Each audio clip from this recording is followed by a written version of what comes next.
Muy buenas, hoy vamos a meternos de lleno en un tema fascinante. ¿Cómo pasamos de tener una simple pregunta a encontrar una respuesta?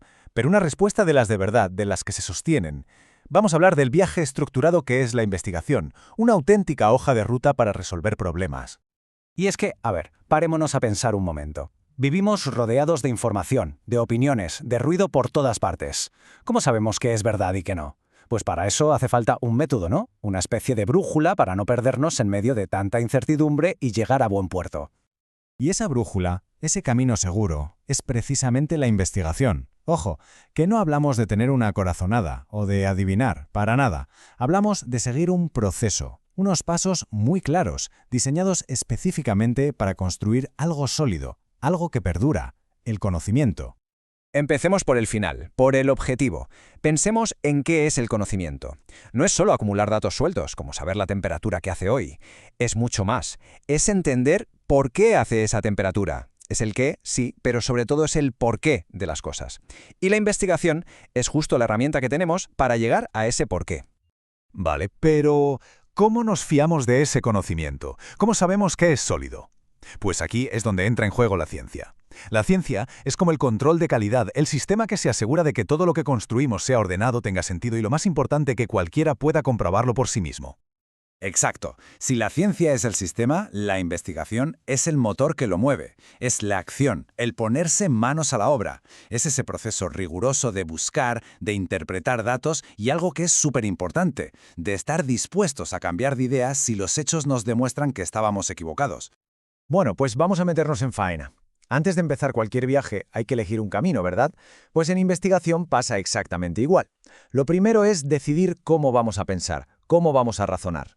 Básicamente hay como dos grandes autopistas para el pensamiento. Por un lado, la deducción. Imagina que vas de lo general a lo particular. Tienes una gran teoría y la pones a prueba en un caso pequeño y concreto. Y por otro lado está la inducción, que hace justo lo contrario, va de lo pequeño a lo grande. Observas muchos casos particulares e intentas construir una teoría general que los explique. El análisis de hoy se va a centrar en una de estas rutas, una muy concreta, el método cuantitativo. La idea central de este método es en realidad bastante simple. Si quieres entender algo, tienes que poder medirlo. Se trata de convertir lo que observamos en números para poder analizarlo de la forma más objetiva posible. Y este viaje, el viaje cuantitativo, lo podemos dividir en tres grandes etapas, tres paradas obligatorias. La primera, trazar el rumbo, o sea, saber a dónde vamos. La segunda, sondear el terreno, ver qué hay ya por ahí. Y la tercera, diseñar la investigación, que es como dibujar el mapa detallado de nuestra expedición. Venga, vamos con el primer paso. Y este, de verdad, es el más importante de todos. ¿Por qué? Porque si no se sabe a dónde se va, lo más seguro es que no se llegue a ninguna parte. Todo, absolutamente todo, arranca con la pregunta correcta. ¿Pero qué es una buena pregunta de investigación? Pues mirad, es como pasar un control de calidad. Tiene que ser súper clara, sin dobles sentidos. Tiene que poder medirse, si no, ¿cómo le ponemos números? Tiene que ser realista, que se pueda responder con los medios que se tienen. Importante, que sea relevante, que a alguien le importe la respuesta. Y por último, que esté bien acotada, que no sea algo infinito. Mirad este ejemplo que es perfecto para entenderlo. Una idea así, un poco en el aire, como hacer ejercicio ayuda con el estrés, no nos sirve. Pero si la transformamos en esto, ¿cuál es el efecto de caminar 30 minutos al día en los niveles de estrés que sienten los trabajadores de oficina? Ah, amigo, esto ya es otra cosa. Aquí está todo clarísimo. El qué, el quién y cómo lo vamos a medir. Esto sí que se puede investigar. Y ojo que aquí viene un detalle clave. No vale solo con tener una pregunta genial. Hay que justificarla. Hay que ser capaces de explicar por qué es importante responderla. ¿Va a aportar algo nuevo a la teoría? ¿Sirve para algo en la práctica? ¿Ayuda a resolver un problema social? Hay que vender bien la importancia de la pregunta. Vale, ya tenemos la pregunta y la hemos justificado. ¿Qué toca ahora? Pues la segunda fase. Y es que en ciencia casi nunca se empieza desde cero. Lo inteligente es subirse a hombros de gigantes, ver qué han hecho otros antes que nosotros. A esto se le llama hacer una revisión de la literatura, que no es otra cosa que bucear en todo lo que ya se ha publicado sobre nuestro tema. Se buscan los antecedentes, los estudios previos. ¿Y para qué? Pues para construir lo que se llama un marco teórico, que es como los cimientos de nuestra casa.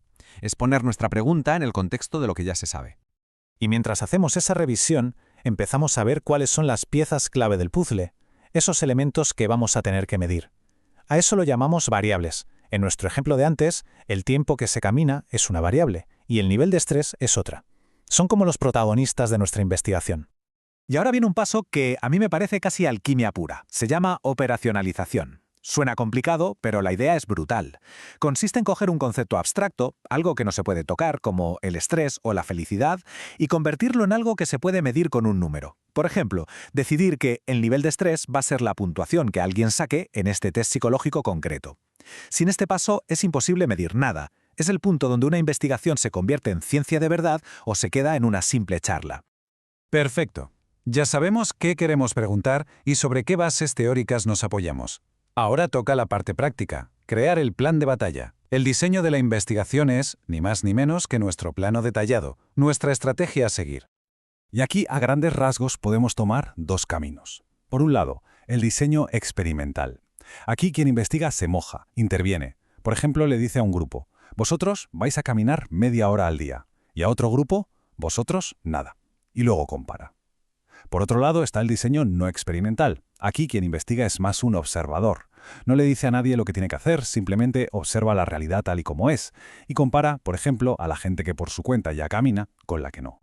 Otro concepto súper importante, la población y la muestra. A ver, la población es todo el grupo sobre el que queremos decir algo. Por ejemplo, todos los oficinistas de España. Imposible estudiarlos a todos. Entonces, ¿qué se hace? Se coge una muestra, que es un grupito más pequeño de esa población, pero que sea representativo, como una pequeña foto del grupo grande. Y para sacarle la información a esa muestra, pues se usan diferentes herramientas.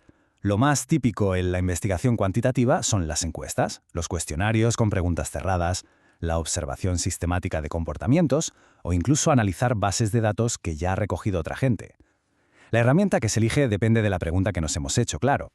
Y así es como se cierra el círculo. Todo este camino, esta hoja de ruta que va desde una buena pregunta hasta un método claro y riguroso, es lo que convierte a la investigación en una herramienta potentísima para solucionar problemas de verdad.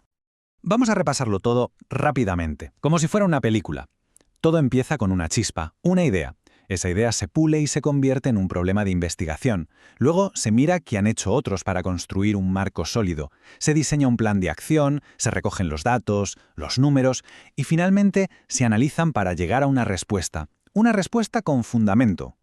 Así que la próxima vez que nos encontremos ante una pregunta importante, ya sea personal o profesional, vale la pena recordar que existe este proceso. Es la estructura que nos permite construir conocimiento en el que podemos confiar. Y esto nos deja con una última reflexión. Con esta hoja de ruta en la mano, ¿qué problema del mundo que nos rodea valdría la pena investigar?